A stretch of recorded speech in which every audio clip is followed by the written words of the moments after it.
नमस्कार प्रेक्षकांनो. ठरलं तर मग या मालिकेच्या आजच्या भागामध्ये काय घडलं हे आपण पाहूयात. सगळ्यांना कळतं की सायली हीच खरी तन्वी आहे. मधुभाऊ सांगतात की ॲक्सिडेंटच्या दिवशीच मला सायली सापडली होती. तेव्हा सगळ्यांनाच खूप मोठा आश्चर्याचा धक्का बसतो. प्रतिमा म्हणते, पण मला माहिती होतं, मला आता कुठल्याही पुराव्याची गरज नाही आहे. मला माहिती आहे की हीच माझी तन्वी आहे. ती प्रेमाने तिच्या गालावरून हात फिरवते आणि दोघी मायलेकी मोठमोठ्याने रडू लागतात. हे खरे तर आनंदाचे अश्रू असतात. इतक्या वर्षानंतर त्यांना त्यांची मुलगी परत मिळालेली असते. ते दोघीही एकमेकींना घट्ट मिठी मारतात. सगळेजण त्यांच्याकडे पाहतच राहतात. प्रतिमाला इतका आनंद झालेला असतो की ती सायलीला घट्ट मिठी मारून ठेवते. सगळेजण त्यांच्याकडे पाहतच राहतात. अस्मिता म्हणते, फायनली म्हणजे आपल्याला आपली तन्वी मिळाली. विमल म्हणते, बरोबर आहे, या दोघींचं नातंच तसं आहे मायलेकींचं. एकीला झाकावं तर दुसरीला दाखवावं, इतकं साम्य तर आहे त्यांच्यामध्ये. पण रविराजला मनातून भीती वाटत असते. पुन्हा जर हे सगळं खोटं निघालं तर मी जिवंत नाही राहू शकणार, असं तो अर्जुनला म्हणतो.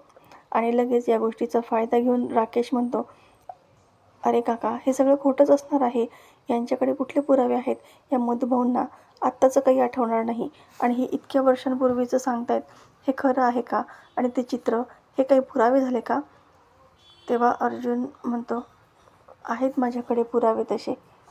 राकेश म्हणतो, पण अर्जुन, तुला आधीच कळायला हवं होतं की एवढं सगळी मोठी गोष्ट बोलताना तुझ्याकडे पुरावे हे असायलाच हवे होते ना, कारण मी सुद्धा एक वकील आहे.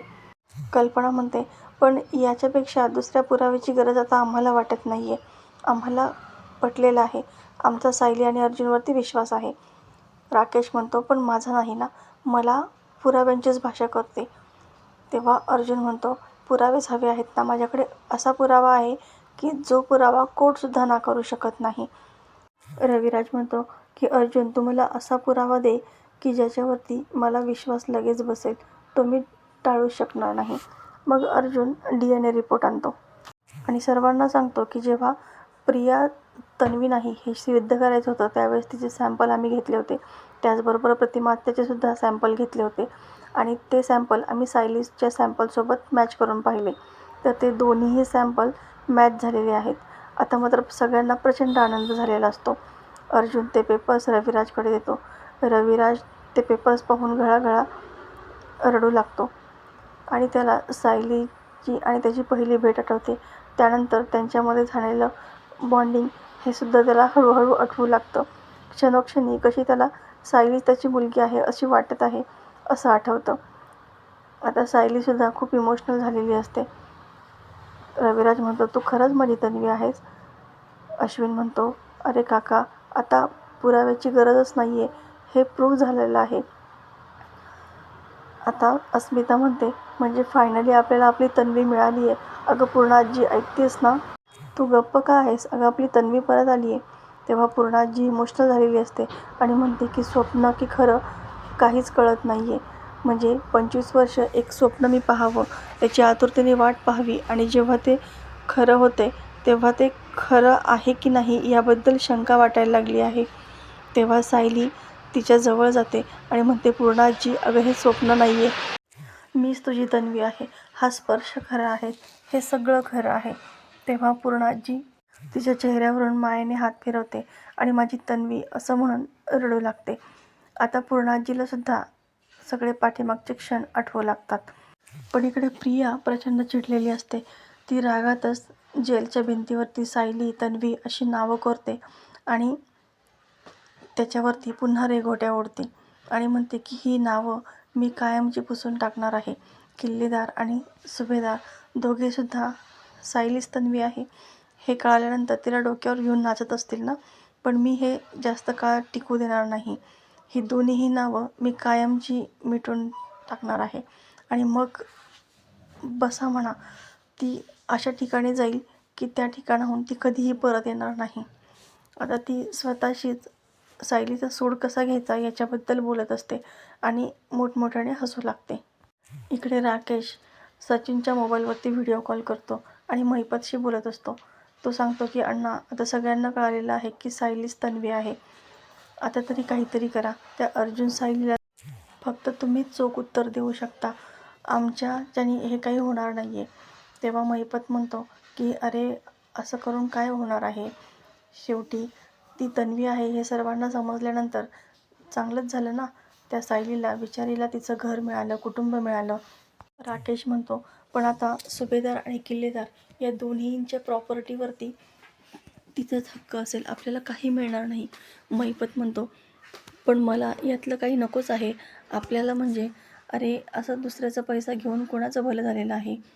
तेव्हा सचिन म्हणतो की अण्णा तुम्ही आता प्लीज हे सगळं सोडून द्यायला हवं. अहो त्या अर्जुन सायलीने तुम्हाला जेलमध्ये पाठवलं, तुम्ही विसरलात का? महिपत म्हणतो अरे उलट त्या सायली अर्जुनमुळे मी जेलमध्ये गेलो आणि माझ्यामध्ये हा इतका बदल झाला आहे. आणि त्यामुळे मी तुम्हालाही तेच सांगतोय की असं बदला घेण्याच्या सूडबुद्धीने काही वागू नका रे. याने कुणाचंही भलं होणार नाही आहे. त्याच्यामुळे आपल्या सरळ मार्गाने चाला. आता राकेशला हे सगळं बोलणं ऐकवत नाही आणि तो म्हणतो की ठीक आहे, मला कळून चुकलं की तुमची आता काहीच मदत होणार नाही आहे. आणि मग तो फोन कट करतो. आता सचिनसुद्धा महिपतला समजवायला जातो पण महिपत काही ऐकण्याच्या मनस्थितीत नसतो आणि वर म्हणतो की तुम्हीसुद्धा या सगळ्या गोष्टीचा विचार करू नका आणि सरळ मार्गाने चाला. आणि बहुगुणी बाबांच्या नावाचा जप करत बसतो. आता सचिनला हे काही सहन होत नाही आणि तो रागातच तिथून निघून बाहेर येतो. लगेच राकेशला कॉल करून सांगतो की हे बघ, या अण्णांचा आपल्याला काही उपयोग होणार नाही आहे. त्याच्यामुळे आता तू फक्त एकच काम कर, त्या घरामध्ये राहून सगळी हेरगिरी कर आणि या सगळ्यांचं काय चाललेलं आहे याची फक्त खबरबात मला देत चल. आपण यातून नक्कीच काहीतरी मार्ग काढू. त्या सुभेदारांना मी कधीही आनंदामध्ये पाहू शकत नाही. त्या अस्मिताने माझ्या ज्या आयुष्याची वाट लावलेली आहे, त्यामुळे सगळे सुभेदारांना याची किंमत मोजावी लागणारच आहे. राकेश म्हणतो माझ्या बाबांना त्यांनी जेलमध्ये पाठवले, ही गोष्ट मी कधीही विसरणार नाही. याचा बदला मी सुद्धा घेणारच आहे. इकडे पूर्णा आजीला सगळे सायलीसोबतचे लहानपणीचे क्षण आठवू लागतात आणि कसं सायली शुभंकरोती म्हणताना अडखळायची हे सगळं आठवून तिला खूप आनंद होत असतो. आणि पुन्हा पुन्हा ती माझी तन्वी परत आली आहे, आता मी निवांतपणे डोळे मिटायला मोकळी झाले. तेव्हा सायली म्हणते अजिबात असं बोलायचं नाही हां, अजून तर मला सगळ्या गोष्टी करायच्या आहे. तुझ्या हाताने जेवायचं आहे, तुझ्या मांडीवरती डोकं ठेवून झोपायचं आहे. ज्या ज्या गोष्टी माझ्या करायच्या राहिल्या आहे ना, त्या प्रत्येक गोष्टी मला अनुभवायच्या आहेत. सगळं करायचं आहे मला ते. आणि मग ती पूर्णाजीला मिठी मारते. तेव्हा रविराज तिच्यासमोर येतो आणि म्हणतो की तूच माझी तन्वी आहेस. इतके दिवस माझं मन मला सांगत होतं की माझी तू लेक आहेसच. आज कळतंय की मला तुझ्याबद्दल इतकं प्रेम का वाटत होतं. माझ्यावरती आजवर खूप संकट आली, त्या प्रत्येक संकटामध्ये तू मला उभं केलंस आणि हे आज कळते की तुला माझ्याबद्दल इतकं प्रेम का वाटतं. मलासुद्धा तुझ्यामध्ये माझी मुलगी दिसत राहिली, पण मी हे प्रत्येक वेळी मान्य नाही केलं. काय करू, वकील आहे ना, पुराव्यांचीच भाषा कळते. आणि मग तो तिला घट्ट मिठी मारतो. आता प्रतिमालासुद्धा सगळे क्षण आठवू लागतात. प्रतिमा म्हणते की मला माझं सगळं संपूर्ण कुटुंब मिळालं आहे. जेव्हा मी या घरामध्ये आले तेव्हा माझी झोळी रिकामी होती, पण आता मला सगळं माझं कुटुंब मिळालं आणि मुख्य म्हणजे माझी लेक मला परत मिळाली, माझी पूर्णाई मला मिळाली. आता चौघीजणं घट्ट मिठी मारतात. कल्पनासुद्धा तन्वी अशी हाक मारते तेव्हा सायली तिलासुद्धा घट्ट मिठी मारते. सगळेजण खूप आनंदामध्ये असतात. अर्जुनसुद्धा खूप हॅप्पी असतो. चैतन्य म्हणतो इतके दिवस आपल्याला सायली वहिनी डोळ्यासमोर होती, तीच तन्वी आहे हे आपल्याला आज कळते. बघ ना, म्हणजे किती योगायोग आहे ना हा. तेव्हा अश्विन म्हणतो आता शंकेला कुठलीच जागाच उरलेली नाही आहे, त्यामुळे आपल्याला आता आपली तन्वी परत मिळालेली आहे. आपली सायली बहिणीच आपली तन्वी आहे. प्रताप म्हणतो की बघ ना, इतके दिवस जे आपल्याला प्रतिमा आणि तन्वीमधलं सायलीमधलं साम्य वाटत होतं, ते साम्य नसून ते खरं होतं, पण आपण त्याच्याकडे दुर्लक्ष केलं. रविराजसुद्धा म्हणतो हो ना, मलासुद्धा प्रत्येक वेळी वाटत होतं, पण मी त्या गोष्टीकडे दुर्लक्ष केलं. मी माझ्या मनाचं तेव्हाच ऐकायला हवं होतं, म्हणजे आज माझी लेक माझ्याजवळ असती.